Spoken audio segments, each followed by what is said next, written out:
சீர்காழி சட்டநாதர் சுவாமி கோயிலில் பிரம்மோற்சவத்தின் 8ஆம் திருநாளாக இன்று திருத்தேரோட்டம்.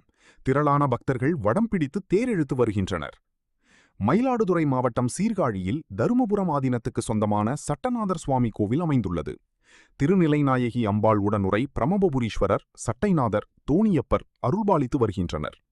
இக்கோயிலில் திருஞான சம்பந்த பெருமானுக்கு உமையம்மை ஞானப்பால் வழங்கிய ஐதீக நிகழ்வு திருமுலைப்பால் பிரம்மோற்சவமாக ஆண்டுதோறும் 15 நாள் திருவிழாவாக நடைபெறுவது வழக்கம். அதன்படி கடந்த 21ஆம் தேதி இக்கோயிலில் கொடியேற்றத்துடன் பிரம்மோற்சவம் தொடங்கி நடைபெற்று வருகிறது. விழாவில் இன்று 8ஆம் நாள் திருவிழாவாக திருத்தேரோட்டம் நடைபெற்றது. முன்னதாக அலங்கரிக்கப்பட்ட புதிய திருத்தேரில் விநாயகர் எழுந்தருளி 4 வீதிகளில் வலம் வந்தது.